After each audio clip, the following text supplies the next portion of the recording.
Welcome to Chapter 6. This chapter is going to be on learning. Slide 2. We're going to start right off with a little bit of a demo. Right now, I'm going to list a bunch of words, either left or right. And I want you to try to predict what I'm going to say next by writing it down.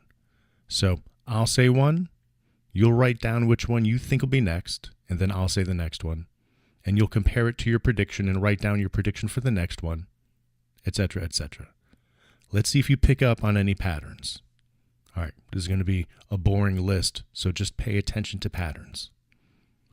Left, right, right, right, right, left, right, right, right, right, left, left, right, right, right, left, right, right, right, right, left, right, right, left, right, right, right, left, right, right. I told you this is boring.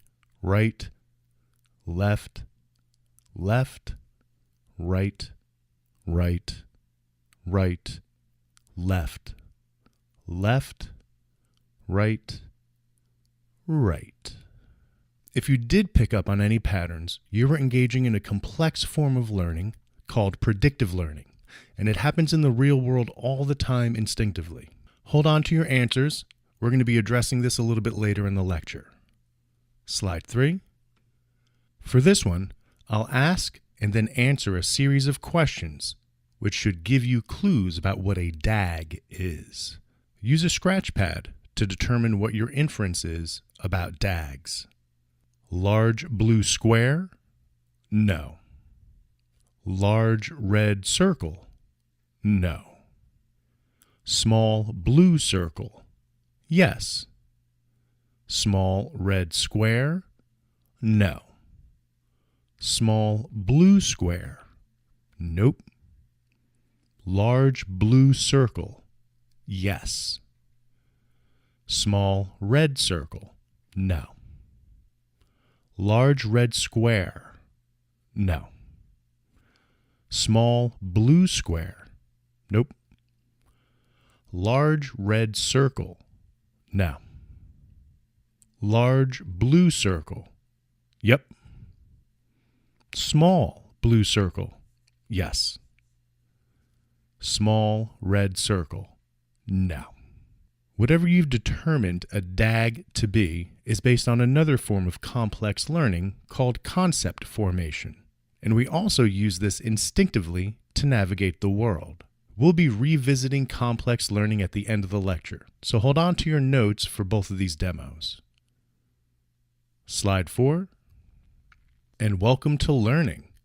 This lecture is going to be broken up into 4 parts. We're going to have a bit of an introduction where we're going to explain a little bit more about behaviorism. I did talk about that in the first lecture. And then I'm going to talk about what was going on before behaviorism took hold of America. And then I'm going to talk about behaviorism taking hold of America. And with that, we have classical conditioning and operant conditioning to go over. Those are forms of learning, and they're considered simple learning. After reviewing simple learning, we'll move on to complex learning, and we'll see whether or not the ways of simple learning that we learned, the classical conditioning and instrumental or operant conditioning, can be combined to account for complex learning. Let's get started. This lecture is about one of the most important time periods for psychological research, when behaviorism took over psychology about 100 years ago. Behaviorists are appropriately named because they thought looking at behavior explained learning better than positing unobservable mental states as motivators for behavior. In fact, they felt mental states explain nothing, so their goal was to explain behavior without relying on terms such as idea or understanding.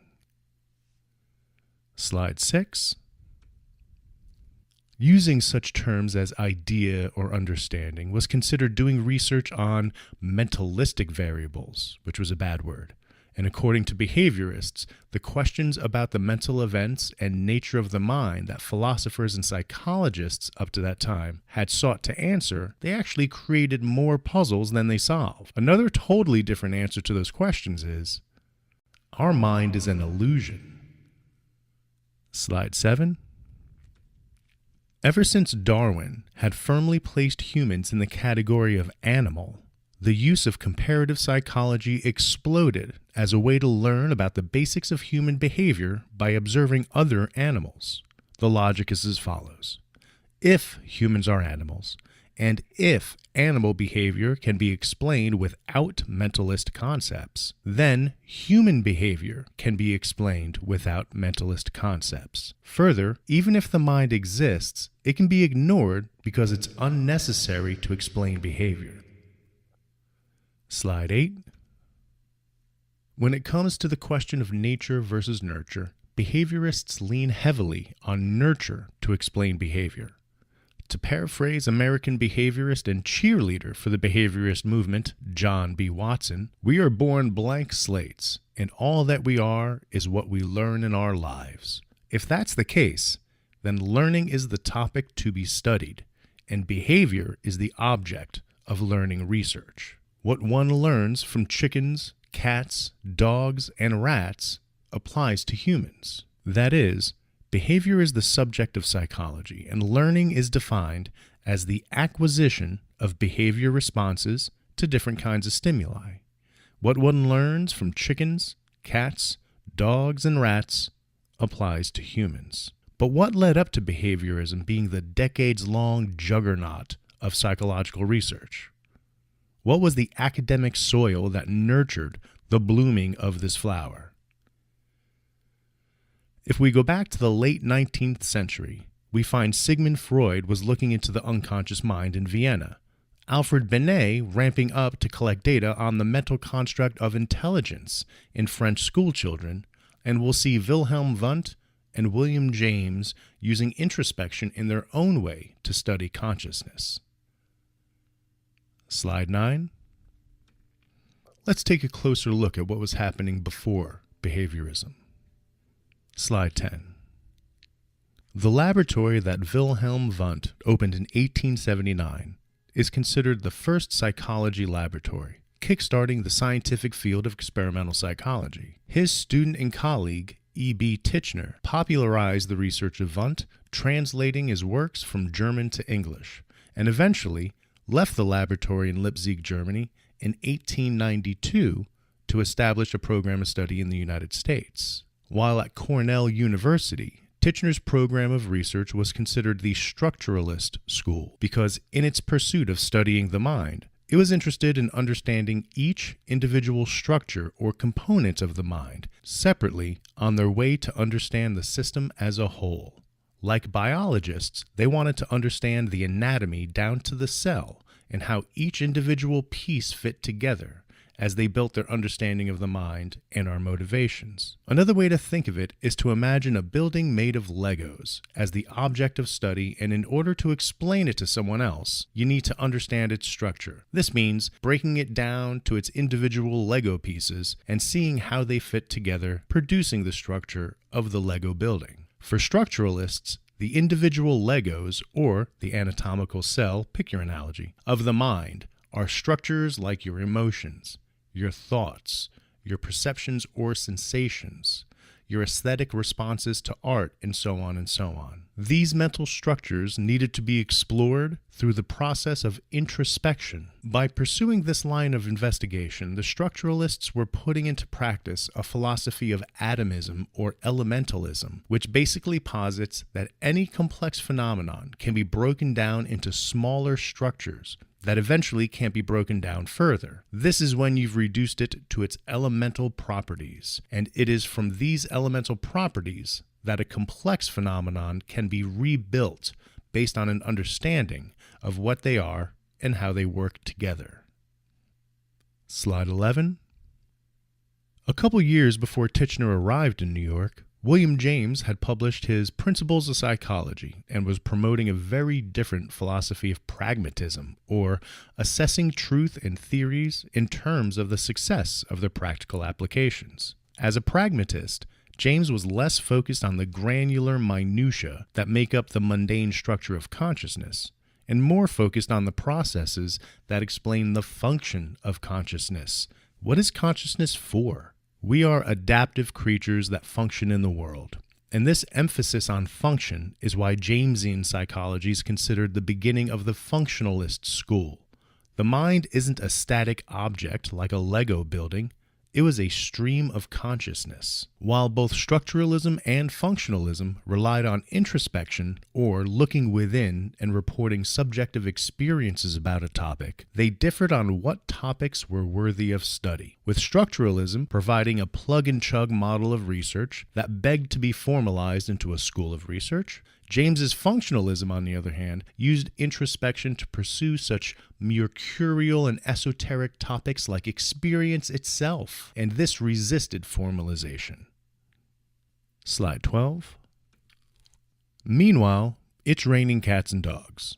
While James was a functionalist when it came to studying human consciousness, he was an expert animal physiologist with strong opinions about how the nervous system functioned, especially in relation to emotions, as we will see in the lecture about emotions. James taught animal behavior at Harvard, and one of his students, Edward Thorndike, applied his training to research in cat behavior for his doctoral thesis in 1898 and his book Animal Intelligence in 1911. The learning curves that Thorndike generated by studying cat behavior was used as a model for all behavior, leading to his law of effect. The law of effect states that the learning of behaviors is determined by the effects or consequences of that behavior. If the consequence of the behavior is pleasant or satisfying, it is more likely to be repeated. If the consequence of the behavior is unpleasant, unsatisfying, or even painful, it is more likely to be avoided. The research model had a hungry or food-deprived cat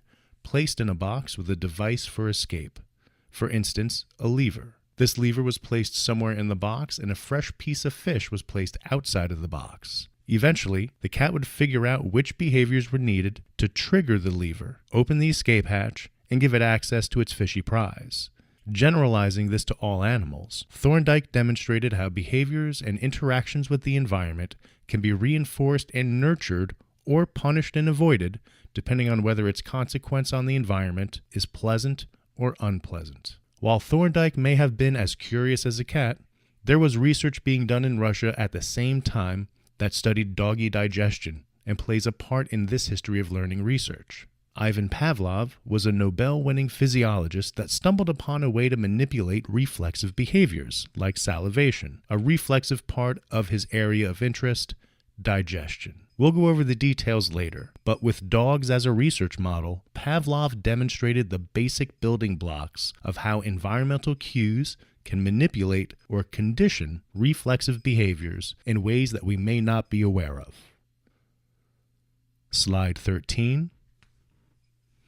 In summary, in a period of less than 20 years, from around 1898 to 1911, we see a lot of things that laid the foundation for the behaviorism craze in America. We see competing schools of thought, with James's pragmatic functionalism defining the American school of psychology and contrasting it with the structuralist school, which was imported from Germany, where Wundt is, by Titchener. Why use introspection to explore what the structure of the mind is made of, when you can use it to explore what the function of the mind is, or learn what mental states do? This is James's argument. But at the same time, we see research connecting environmental cues to behavior. Thorndike's research focused on behaviors on the environment using muscle groups and motor movements, while Pavlov focused on reflexive behaviors like salivation. Slide 14. So, up until this time, the word behaviorism has yet to be invented. Let's see how behaviorism had an effect in America by starting with its favorite cheerleader, John B. Watson, who is the person who coined the term behaviorism. Slide 15. Influenced by William James's pragmatic functionalism and dissatisfied with the use of introspection as a valid technique for the scientific study of psychology, John B. Watson graduated from the University of Chicago in 1903, impatient with the structuralists' agenda. From his perspective, the value of a theory is what you can do with it that you couldn't do before. What could psychology predict or do after structuralism that it couldn't do before? The answer was nothing. They were studying the wrong subject matter. Mental events. Can you observe mental events? Can you pour a pint of them and hand them to me? No. So what good are they for a scientific psychology? Inspired by Pavlov's work on reflex conditioning and his knowledge of the work of Edward Thorndike, Watson stayed at Chicago to research maze learning in rats, which led him to conclude that muscle sensations were the key element and variable on the rat's behaviors in the learning process. This led him in 1913 to write and publish Psychology as a Behaviorist Sees It. This is considered the Behaviorist Manifesto. Slide 16. The Behaviorist Manifesto declared that the content of psychology is behavior, not consciousness, that the method should be objective and not introspective, and finally that the purpose should be the prediction and control of behavior, rather than fundamental understandings of mental events. In his attempt to get to the bottom of the nature-nurture question, Watson eventually looked to newborns and infants as research subjects to determine nature's and nurture's contributions to human behavior. Nature's contribution would be what we are born with, and nurture's contribution would be what we learn from the environment. Watson's research on babies and infants at Johns Hopkins led him to conclude that humans are born with certain unconditioned reflexes, like grasping and sucking, and prototypes or primordium for 3 basic emotional states. Everything else, according to Watson, is conditioning of the Pavlovian sort. So let's take a closer look at Pavlov's research and his model of classical conditioning.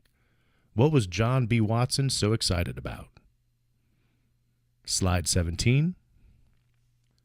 Ivan Pavlov was a Russian physiologist, not a psychologist, who won a Nobel Prize for Physiology of Digestion, not psychology. To his dying day, Pavlov insisted he was not a psychologist, but a physiologist studying brain reflexes. Yet, in the early 1900s, he discovered and worked within a model of simple learning, classical conditioning, that serves as a landmark in the history of experimental psychology. Slide 18. Classical conditioning can be described as the process by which an association forms between a stimulus that initially evokes a reflexive response, the unconditioned stimulus, and a neutral stimulus, the conditioned stimulus. The result of this association is the ability to elicit the reflexive response by presenting a neutral stimulus. This response to the conditioned stimulus is called the conditioned response.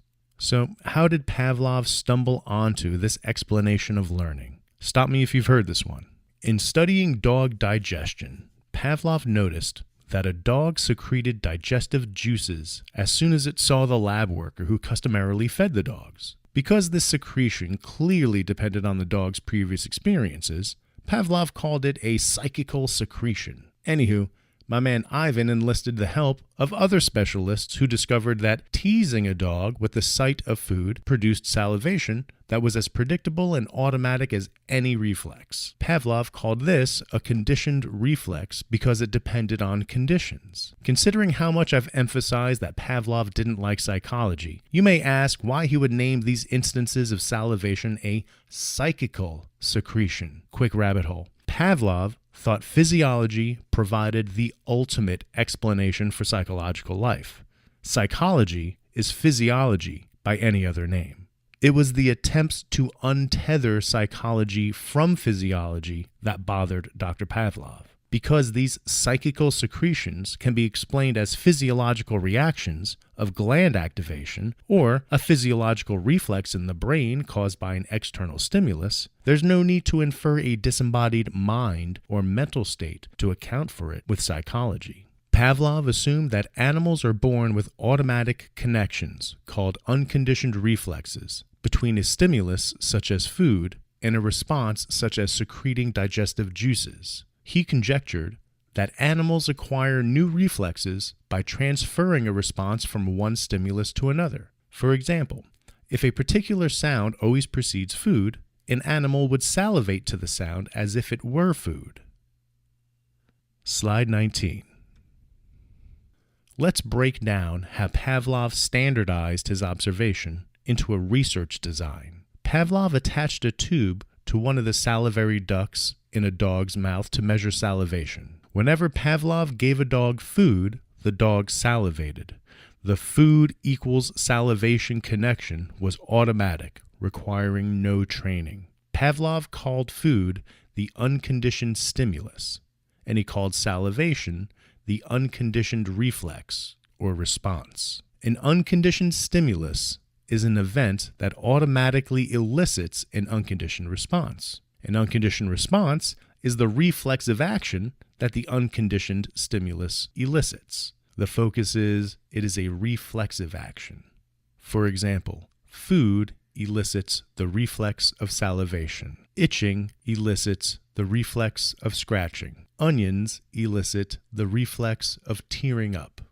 And it's not really the onions, it's the capsaicins and mercaptans and stuff. But anyway, next, Pavlov introduced a new stimulus, such as a metronome or some other sound. Upon hearing the sound for the first time, the dog might lift its ears and look around, but it doesn't salivate, showing the metronome is a neutral stimulus with regard to salivation, the reflex. Pavlov paired the metronome with the feedings by sounding the metronome shortly before giving food to the dog. After a few pairings of the metronome with food, the dog began to salivate as soon as it heard the metronome, thus having acquired the new behavior. We call the metronome the conditioned stimulus because a dog's response to it depends on the preceding conditions.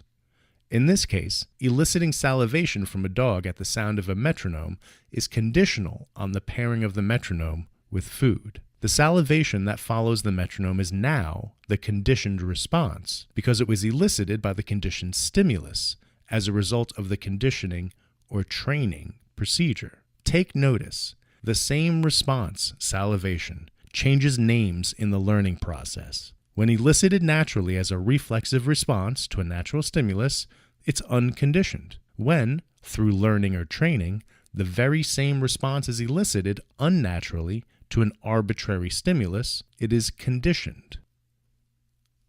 Slide 20. So, at the start, a conditioned stimulus elicits no significant response, but after conditioning, it elicits a conditioned response, which used to be the unconditioned response. Once the conditioned stimulus reliably elicits the conditioned response, it is said to have been acquired. That is, acquisition can be defined as the increase in strength of a conditioned response to a conditioned stimulus over consecutive pairings of the conditioned stimulus with the unconditioned stimulus. If you continue to present the conditioned stimulus, like a metronome or tone, without pairing it with food or the unconditioned stimulus, the metronome or tone will cease to elicit the conditioned response to salivation. At this point, it is said to have been extinguished or to have undergone extinction. Extinction is the decrease in strength of a conditioned response to zero after the conditioned stimulus is repeatedly presented alone. After the response is extinguished or undergone extinction, if you were to wait a period of time, then re-present the conditioned stimulus, you could reactivate the conditioned response. This is called spontaneous recovery, the return of a previously extinguished conditioned response following a rest period. Pavlov saw this when, after a couple of hours of resting from an extinction training between food and a bell, his dogs again began to salivate when Pavlov rang the bell.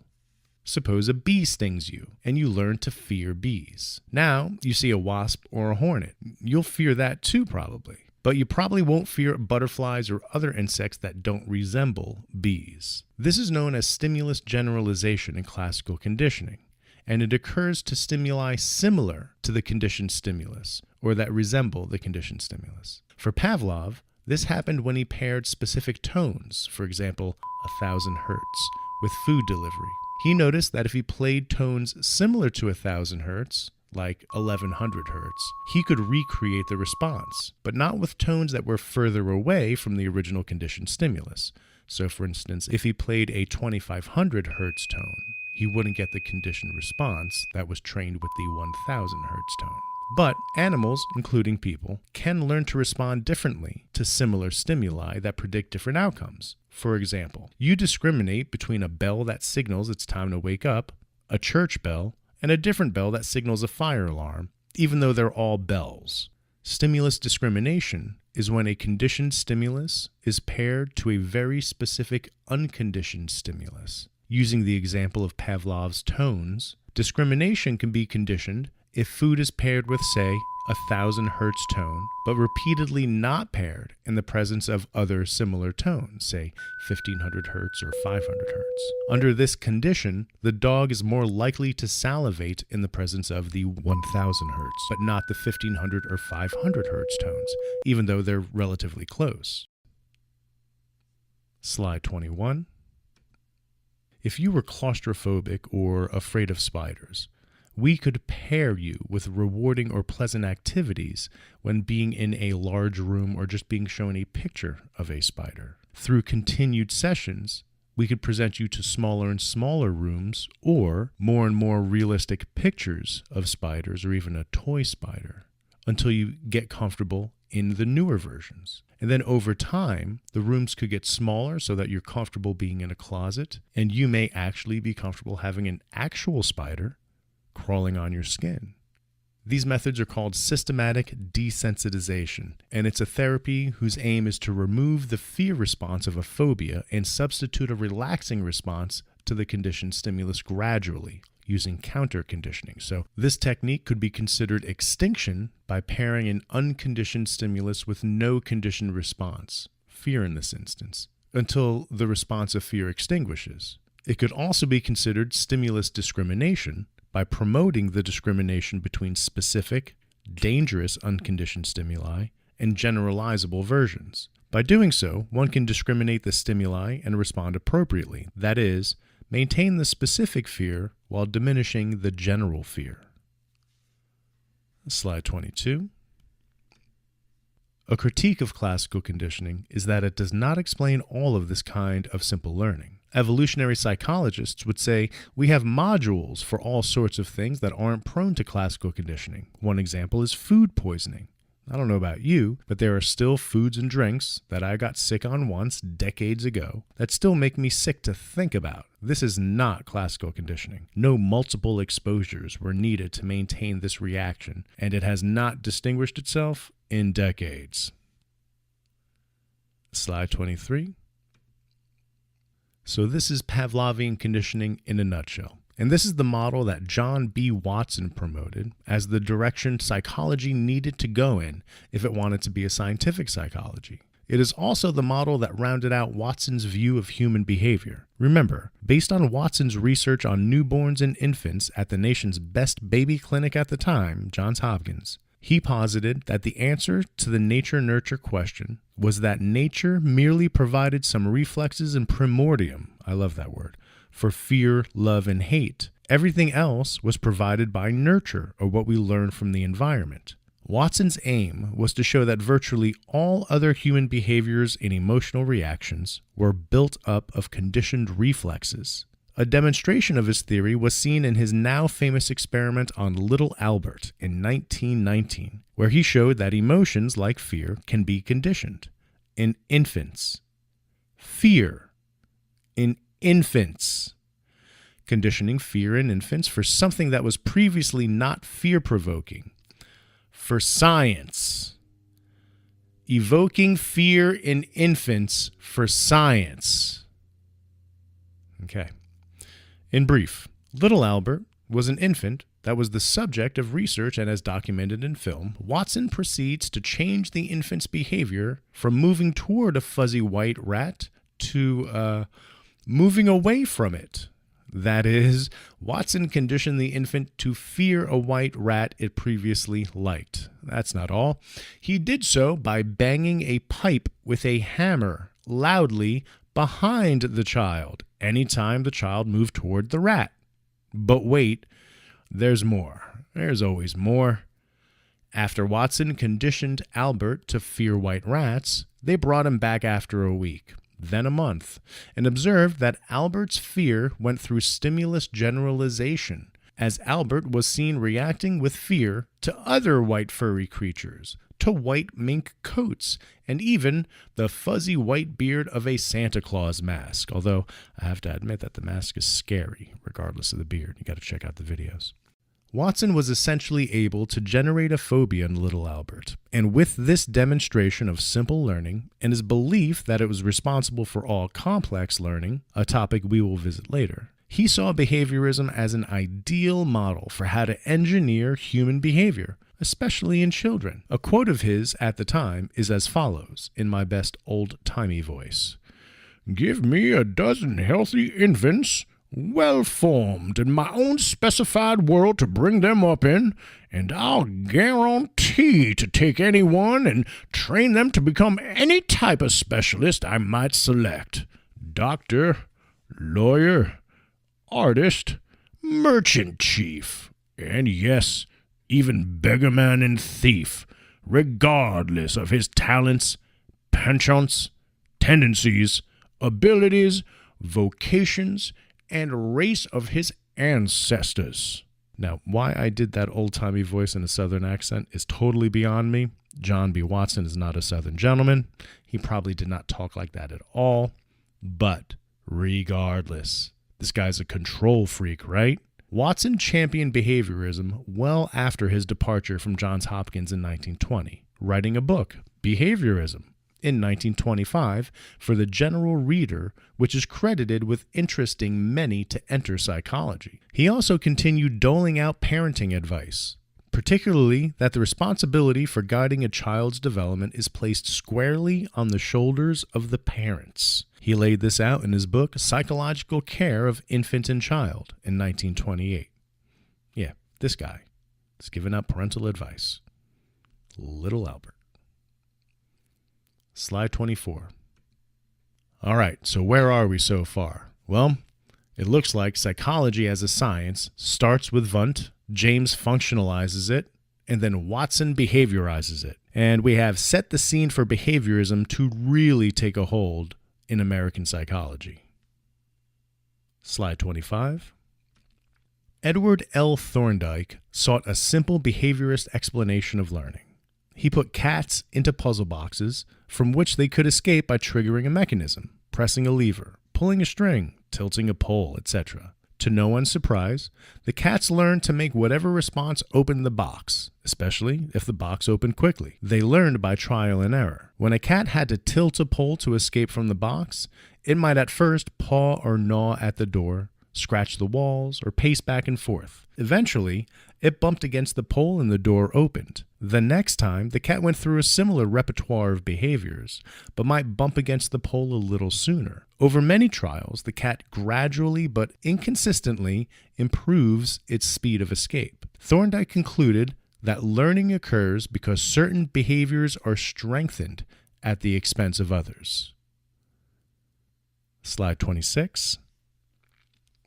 Let's break down Thorndike's research model. An animal enters a situation with a repertoire of responses, such as pawing at the door, scratching the walls, pacing, and so forth. And these are labeled R1, R2, R3, etc. It starts with its most probable response, R1.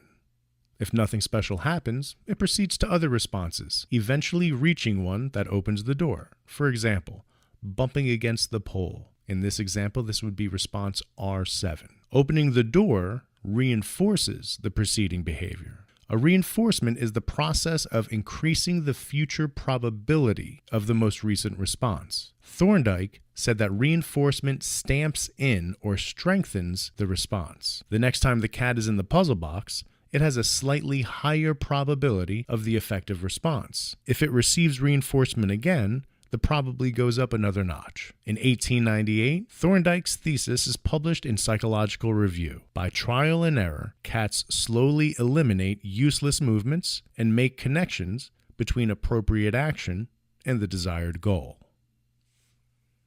Slide 27. Thorndike took the animal learning curves he was generating and determined it was the model for all behavior, the law of effect. The law of effect posits that behavior is determined by its consequences, or effects. If a behavior leads to a pleasant or satisfying state of affairs, it tends to be repeated. But if it leads to an unpleasant or painful state of affairs, it tends to be avoided. Slide 28. The kind of learning that Thorndike studied is called instrumental conditioning because the subject's behavior is instrumental in producing the outcome. Skinner later developed Thorndike's instrumental conditioning into operant conditioning based on how the organism operates on the environment, but we'll get into those details later. Operant or instrumental conditioning is the process of changing the behavior of an organism by either providing a reinforcer or a punisher after a response.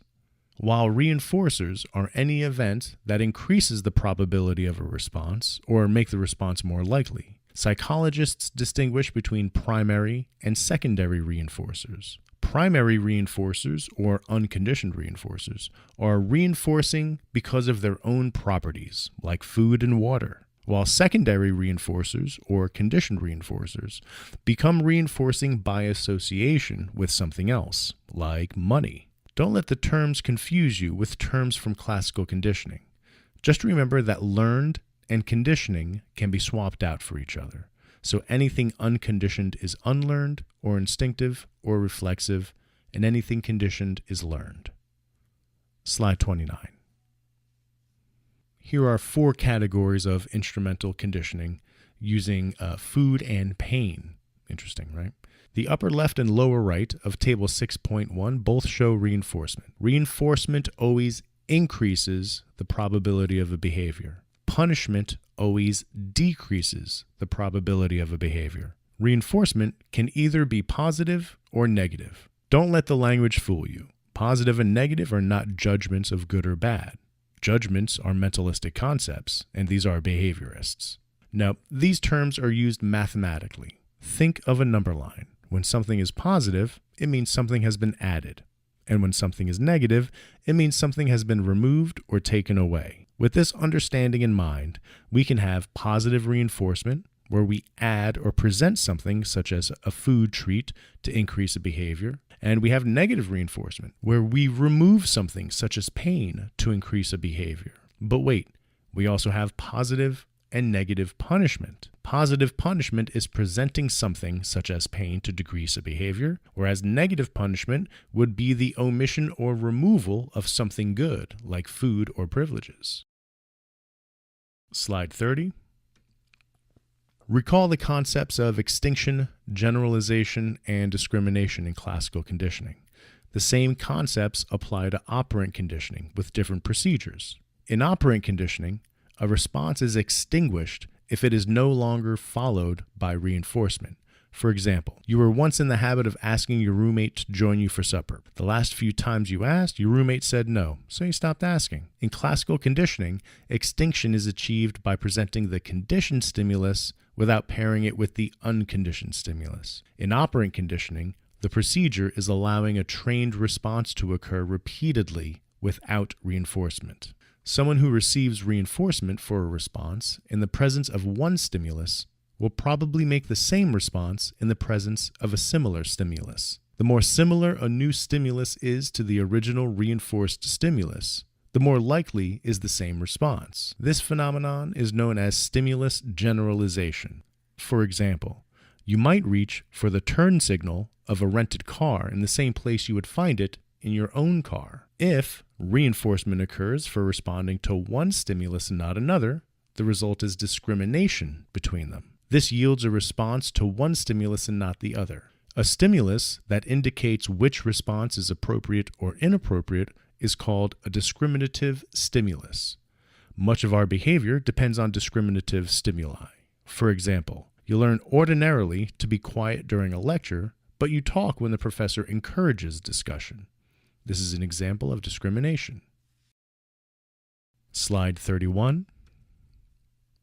American psychologist B.F. Skinner wrote a book, Beyond Freedom and Dignity, published in 1971, where he claims we are not really free to choose how we want to live. Rather, we are dealt our lives based on reinforcements we experience as we grow up, and therefore it would be better if society controlled those reinforcements. This approach is called social engineering, and it is the subject of many a dystopian science fiction novel. Dystopian futures aside, Skinner was aligned with Watson in being a fan of structuring environments, society itself in this instance, to reinforce our behaviors. This may be due to the fact that Skinner was educated in a post-Watson world, with the rallying cry for behaviorism fresh on the minds of young psychology students. But Skinner disagreed with Pavlov, saying that Pavlov was looking at the wrong kind of behavior. Instead of looking at the behavior of visceral responses or the responses of the internal organs, it was much more valuable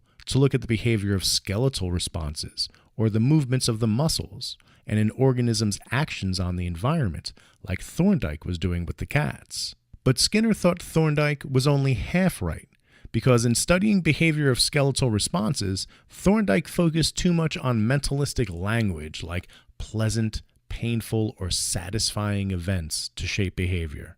Skinner wanted the best of all worlds. In fact, he wanted to get philosophy and metaphysics out of psychology altogether, and hoped to do so by spearheading a descriptive, non-theoretical science of psychology through the study of behavior. Watson would be proud. To be clear, Skinner's goal was not to understand the human psyche, but to determine how behavior is created by external cues. He claimed to not have a theory of learning because they were unnecessary, since everything we do is determined by our history of rewards and punishments. So much for free will. To study learning behavior, Skinner developed a paradigm in graduate school that expanded and refined Thorndike's cat testing protocol, using what came to be called the Skinner box. In this paradigm, there is a box, in which there is a lever, which, when triggered, will dispense food. A rat or pigeon was the animal of choice for Skinner. Slide 32. Well, here's the problem.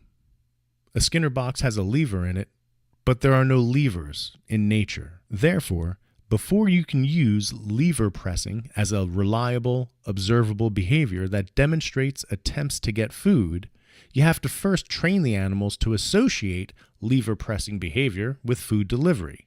That is, the animal's behavior first needs to be shaped. Shaping is the reinforcement of successive approximations to the desired behavior. That is, using the lever pressing example. You give a reward when 1. The rat approaches part of the box with the lever, then 2. When it faces the lever, then 3. When it pushes the lever. This is similar to most methods of animal training. A real-life example might be, first, your parents or teachers praise you for counting your fingers. Later, you must add and subtract to earn their congratulations. Step by step, your tasks become more complex until you are doing advanced mathematics, all based on the reinforcements in your environment. Chaining is a procedure for reinforcing each behavior with the opportunity to engage in the next one. For example, you learn to eat with a fork and spoon. Then, you learn to put your own food on the plate before eating. Eventually, you learn to plan a menu, go to the store, buy the ingredients, cook the meal, put it on the plate, and then eat it. Each behavior is reinforced by the opportunity to engage in the next behavior. These processes of shaping and chaining are developments in instrumental condition that Skinner contributed, forming his concept of what he considered operant conditioning. Any tiny random movement an animal makes, for whatever reason, is considered an example of that animal operating on the environment and is considered by Skinner to be an operant. Rewarding that movement produces operant conditioning. Slide 33.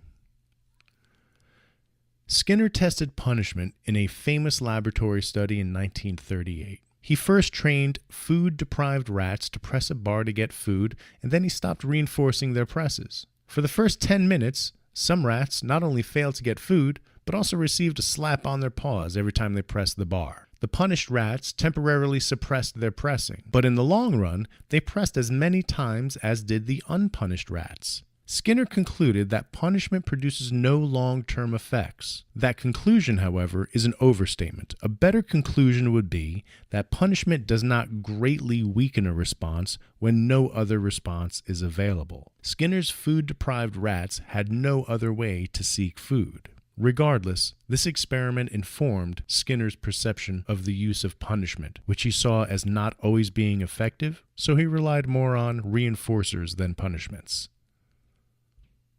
Slide 34. So how do you go about the reinforcements? Well, you follow schedules. The simplest procedure in operant conditioning is to provide reinforcement for every correct response. This is a procedure known as continuous reinforcement. However, in the real world, continuous reinforcement is not very common. Reinforcement for some responses and not for others is known as intermittent reinforcement or partial reinforcement. In addition to continuous reinforcement, there are 4 other schedules for the delivery of intermittent reinforcement. There's fixed ratio, fixed interval, variable ratio, and variable interval. A fixed ratio schedule provides reinforcement only after a certain fixed number of correct responses, after every 6th response, for example.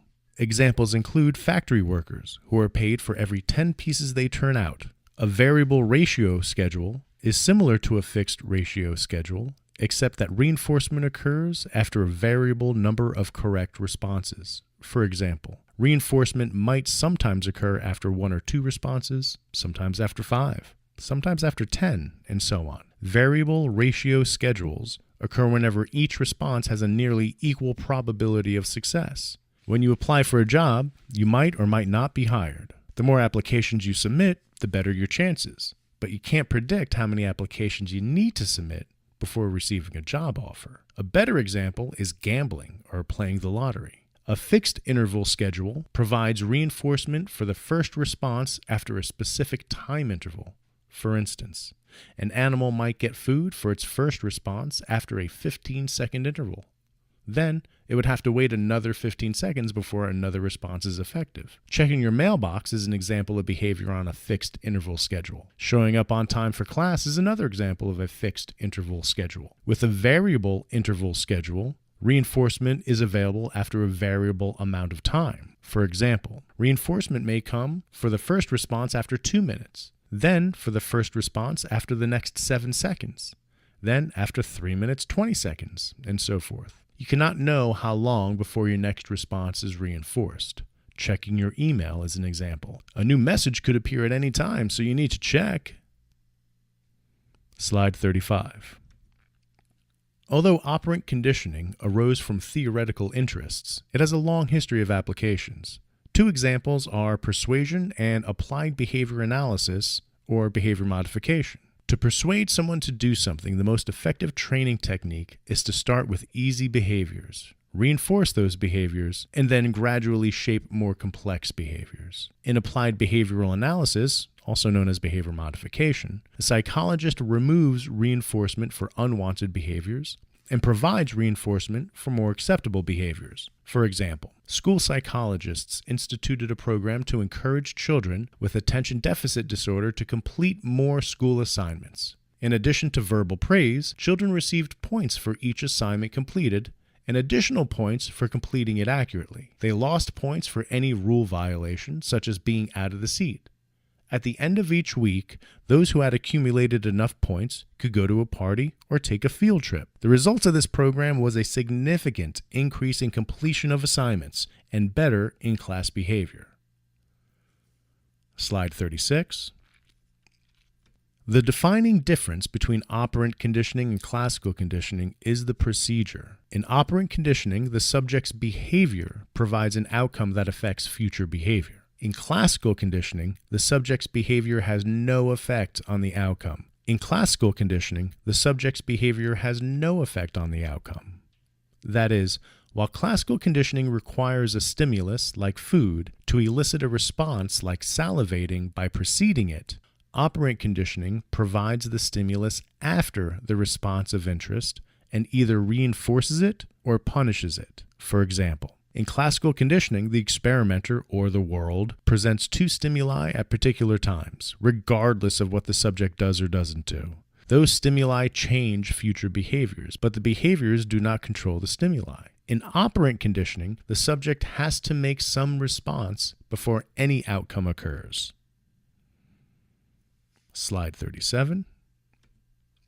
In general, the two kinds of conditioning also affect different behaviors. Classical conditioning applies mainly to visceral responses, that is, responses of the internal organs, such as salivation and digestion, whereas operant conditioning applies mainly to skeletal responses, like movements of leg muscles, arm muscles, etc. Slide 38.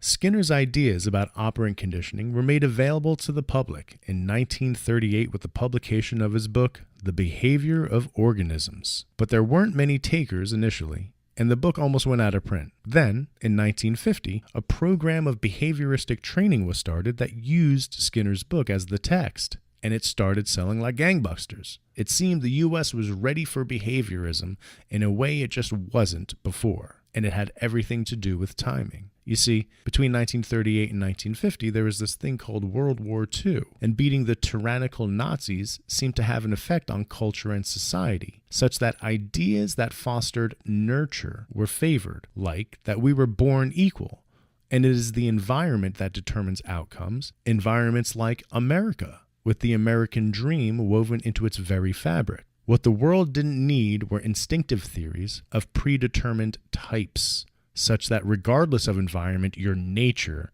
or genes predetermined your value, like those filthy Nazis. The groundwork had been laid, and the nation was now ready to receive behaviorism as the model for the next 50 or so years of psychological research. America had embraced the psychology of the empty machine. Well, it's only natural to want to move from explanations of simple learning, as we've done, to explanations of complex learning, which is the integration of knowledge, skills, and attitudes. While there are some examples of complex learning that easily lend themselves to explanation by simple learning mechanisms, other forms of complex learning stretch the imagination in attempting to explain them in terms of classical or operant conditioning. In using simple learning to explain complex behaviors like concept formation, which we'll soon get into, Skinner steps in it big time and makes himself a representative of an ideology that had a counterculture of detractors. In arguing with Skinner, a spotlight was provided for their own research agenda, which used the newest technological craze of the 1950s, computers, as a model for the mind. This was the cognitive revolution. It's rich that B.F. Skinner is a player in both the rise of behaviorism and indirectly in the fall of behaviorism. Slide 39. So let's talk a little bit more about complex learning. Slide 40. So, can operant and classical conditioning account for more complex learning? Seriously, can it simply be a function of simple learning? Let's quickly take a look at some examples and see what we can see. Let's start with avoidance learning. Avoidance learning requires a complex set of decision-making skills that need to be processed quickly. An experimental example would be the learning of lab animals to avoid an electrified grid, while a real-world example might be avoiding a bully at school. This behavior resembles both classical and operant conditioning. Classical conditioning in that, for the laboratory example, pairing a light and a shock builds an association between the two such that eventually the light alone causes the same reaction as the shock. Avoidance. For the real-world example, the presence of the bully paired with the consistent beatings builds an association between the two such that eventually the sight of the bully alone will cause avoidance. Avoidance learning also resembles operant conditioning in that, for the laboratory example, climbing a fence onto a surface that is not shocking reinforces the fence climbing or avoidance behavior. This would be like the reward of not receiving a beatdown when you've successfully stayed out of the view of the bully in the real-world example. Avoidance learning is quickly learned and resistant to extinction, but because it is easily explained in simple learning terms, disorders like phobias, which are created by classical conditioning and maintained by avoidance learning, could benefit from behavioral therapies as a treatment to extinguish the irrational fear and avoidance behavior. Slide 41. The left-right demo from the beginning of class was an example of predictive learning or probability learning where, instead of following a pattern, you attempt to match your probabilities to the world. Again, if you did pick up on any pattern, like for instance, the word left was said every 3 to 4 times on average, you were engaged in a complex form of learning called predictive learning. And it happens in the real world all the time instinctively. In tasks like this, your incentive for accurate predictions motivates your learning. That is, if I said I'd pay you $1 for each correct answer, I'm sure there would be more effort to find and use an optimal strategy for accurate predictions. Could predictive learning be explained by more simple forms of learning? Now we're getting a little weaker here. Maybe operant conditioning, but the arguments are getting thinner as the examples go on. Slide 42. The second demo at the beginning of class, What is a DAG?, where you learned that a DAG is a blue circle, regardless of being large or small, is an example of concept formation. You learn this by experiencing the world, and it's the way we learn most of our concepts and vocabulary. If I ask someone to define something like a rose, I don't know if you can hear this, but my cat is currently using my chair as a scratching post. Let's try that again. Get out of here, Oko. If I ask someone to define something like a rose, I doubt the average person's explanation would be very technical or good. It's a flower. Most are red. Other than that, your definition of a rose is limited to your experience with flowers and flora. In fact, most of the words that we use weren't learned by looking them up in a dictionary and memorizing their definition. We learn the words we use by forming concepts and listening when people tell you what something is and isn't. Would you be able to explain to someone visiting the United States what a strike is in baseball? Well, it's when a batter swings and misses a pitched ball. But that's not it. It's also when a batter doesn't swing, but the baseball is thrown into this imaginary zone of perfection called the strike zone. But that's not it either. Oh yeah. It's also when the batter does hit the ball, but the ball doesn't make it into the field of play, and this is called a foul. But hold on, that's not it either. If a foul happens for a batter 3 times while at bat, the third foul is not considered a strike, but the first 2 still are. The third foul is like magic. Don't ask why, because then I have to explain the rules of Dungeons & Dragons and how the cloak of invisibility works, and there is neither time nor space for that argument here. I don't have my 20-sided die. All of that to say, it would be quite difficult to explain concept formation with just classical or operant conditioning. Slide 43. And yet, Skinner put forward that very argument as it relates to language learning or acquisition in his 1957 book Verbal Learning. That is all fine and well, until young linguist was tasked with reviewing verbal learning, and in doing so, publicly called BS on Skinner's cockamamie tomfoolery. Those are my words. We'll go over the details of the Skinner-Chomsky debate in the lecture dedicated to language, but suffice it to say, behaviorism had reached its limit of explanatory power with simple and mildly complex learning experiences. Slide 44. Does this make behaviorism wrong? Nah, not really. Behaviorism isn't an incorrect theory, but one that explains the elementary forms of behavior that make up only a part of the psychology of rats and a very small part of the psychology of humans. Slide 45. This concludes the lecture for Chapter 6. We started with an introduction to learning by looking at the behaviorist view. We looked at what was happening before behaviorism that allowed it to be so popular, and then we talked about the popularism of behaviorism. We explored that through John B. Watson and B.F. Skinner and their infatuations with Pavlov and Thorndike, respectively. And then after looking at those forms of simple learning, we turned our eye towards complex learning to see whether or not those theories of simple learning can explain complex learning, and it looks like they mostly can't. All right, this concludes the lecture on learning. Thank you very much, and I will see you next chapter.